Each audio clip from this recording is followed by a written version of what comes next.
एक strike notice जारी किया गया है, क्योंकि हमारी जो 5 दिवसीय कार्य सप्ताह की मांग है उसको पूरा नहीं किया जा रहा है। मैं आपको बताना चाहूँगा, ये कोई नई मांग नहीं की गई है, ये अचानक मांगा हुआ नहीं है कि 5 दिवसीय कार्य सप्ताह लागू किया जाए। ये 2015 से शुरू हुआ है। 2015 में हमें 2 छुट्टियां मिली थी और 2 हाफ डेज को फुल डेज में कन्वर्ट किया गया था, सैटरडेज को। उसके बाद 2020 में जब हमने ये मांग दोबारा रखी, क्योंकि उस समय हमें आश्वासन दिया गया था कि बाकी 2 शनिवार पर हम बाद में विचार करेंगे, पर उस समय देश में कोविड पैंडेमिक के हालात थे, तो ये चीजें मटेरियलाइज नहीं हो पाई। अब हमने जब हमारा नेक्स्ट वेज रिवीजन ड्यू हुआ, तो हमने दोबारा से यूनाइटेड फोरम ने इन चीजों की मांग की कि 2 शनिवार जो हैं वो भी बंद किए जाएं, बैंक में 5 डेज वर्क वीक इंप्लीमेंट किया जाए। उस समय डीएफएस ने हमें कहा कि आप बायलेटरल एग्रीमेंट कीजिए, आईबीए और बैंक यूनियंस अगर आपस में सहमति जताएंगे तो आप अपना प्रपोजल हमें भेजिए, फिर हम उसको कंसीडर करेंगे।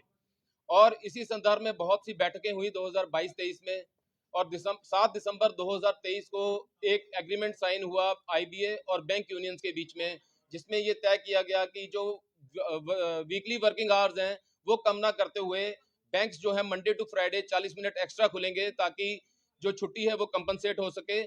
और इस चीज की सिफारिश आईबीए ने गवर्नमेंट ऑफ इंडिया को की भी, बट उसके बाद हमने बहुत वेट किया, फिर कुछ नहीं हुआ, तो 24-25 मार्च को एक बार हमने दोबारा स्ट्राइक की कॉल दी 2025 में।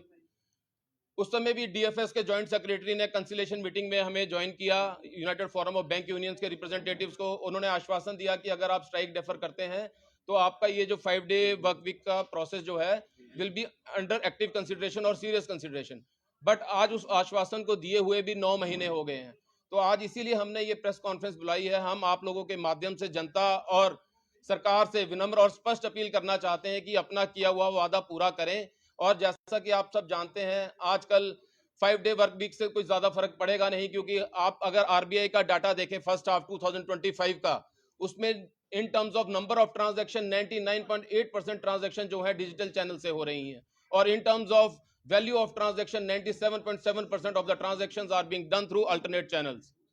तो और बहुत से ऐसे फाइनेंशियल इंस्टीट्यूशंस आज की डेट में, जैसे कि आरबीआई, एलआईसी, शेयर मार्केट, राज्य अपना सरकारी दफ्तर जितने भी हैं, वो सब भी 5 दिवसीय काम कर रहे हैं सप्ताह में। 5 दिवसीय क्यों करना, क्योंकि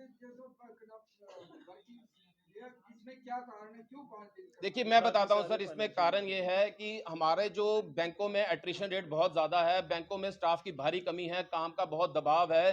तो जो कर्मचारी और जितने भी अधिकारी हैं वो तनाव में काम कर रहे हैं। अगर ये 5 डे इंप्लीमेंट होता है तो जब उनको थोड़ा सा बैलेंस रहेगा, अपना वर्क लाइफ बैलेंस रहेगा, तो प्रोडक्टिविटी बढ़ेगी और वो देश की जनता के हित में जाएगी, उनसे गलतियां कम होंगी और उनसे अच्छी जो कस्टमर सर्विस है वो दे पाएंगे कस्टमर को। बाकी जितनी भी वाले कारोबार है उसके ऊपर असर होगा।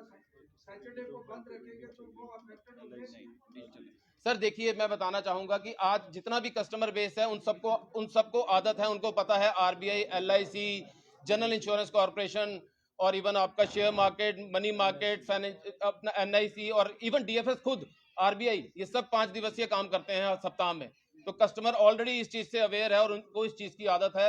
हम कस्टमर की परेशानी के लिए यहाँ ये स्ट्राइक नहीं करना चाहते, ये हम ना गवर्नमेंट से टकराव लेना चाहते हैं। हम सिर्फ यहाँ इसलिए आए हैं ताकि हम अपनी बात सरकार तक और देशवासियों तक पहुंचा सकें। नहीं सोचती तो फिर क्या करने जा रहे हैं? सर जो हमारा आगे जो United Forum of Bank union जो भी स्टेप लेगी, इसके बाद अगर हम कोशिश तो यही करेंगे कि बातचीत और लोकतांत्रिक तरीके से हम अपनी बात रखें और सरकार को मनाएं, अथवा जो उसके अगर ऐसा नहीं होता तो जो भी United Forum of Bank Union educational program design करेगी तो हम उसको फॉलो करेंगे। कौन-कौन से बैंक इसमें इन्वॉल्व होंगे?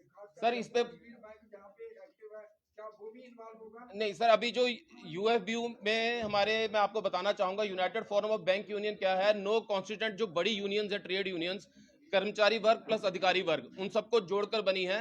एक यूनाइटेड प्लेटफॉर्म है जिस पर जब कलेक्टिव कोई डिमांड होती है तो United Forum of Bank union की तरफ से कॉल दी जाती है। मैं समझ गया सर, मैं आ रहा हूँ। 12 पब्लिक सेक्टर बैंक्स, कुछ private banks, regional rural banks, कुछ फॉरेन बैंक्स इसके मेंबर हैं। जो बैंक्स इस यूनियन के मेंबर हैं वो सब स्ट्राइक पे रहेंगे।